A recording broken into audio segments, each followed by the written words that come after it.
వారు all India NSC అధ్యక్షుడిగా ఉన్నారు. నేను ఆంధ్రప్రదేశ్ రాష్ట్ర ఎన్ఎస్సీ అధ్యక్షుడిగా 1999లో పనిచేసిన ఆనాడు మీనాక్షి నటరాజన్ గారు ఆల్ ఇండియా ఎన్ఎస్సీ అధ్యక్షురాలు. దాని తదుపరి ఇద్దరు కూడా ఒకటేసారి 2009లో మధ్యప్రదేశ్ నుంచి మీనాక్షి నటరాజన్ గారు ఎంపీగా, నేను తెలంగాణ నుంచి ఎంపీగా ఎన్నికైన తర్వాత మళ్ళీ ఒకటే పార్లమెంట్లో ఒకటే బెంచ్ మీద కూర్చునేటువంటి అవకాశం దొరికింది మాకు. ఈ రోజున దీపాదాస్ గారు కావచ్చు, మాణిక్ గారు కావచ్చు, మీనాక్షి నటరాజన్ గారు అందరూ కూడా ఒకటే బెంచ్గా ఆనాడు పార్లమెంటులో తెలంగాణ నినాదానికి వీళ్ళంతా నాకు సంఘీభావం చెప్పి ఆశీర్వదించినటువంటి వాళ్ళే. అందుకే ఇలా వాళ్ళ యొక్క శిక్షణ, వాళ్ళ యొక్క మార్గదర్శకంలో తెలంగాణలో ఉన్నటువంటి స్థానిక సంస్థలకు సంబంధించి ఈ యొక్క ఆర్టీపీఆర్ ద్వారా, రాజీవ్ గాంధీ పంచాయతీరాజ్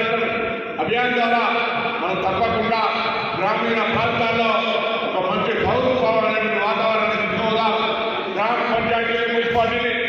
బలోపేతం చేసి రాబోయే కాలంలో కూడా అధికారాన్ని కేంద్రీకృతమైనటువంటి అధికారాలని వికేంద్రీకరణ ద్వారా వాళ్ళందరికీ బలాన్ని ఇచ్చే విధంగా మనం భవిష్యత్తులో చర్యలు తీసుకోబోదామని మానవుడి పనిచేస్తూ తప్పకుండా కొన్ని రాజకీయపరమైన లేదా రిజర్వేషన్లకు సంబంధించిన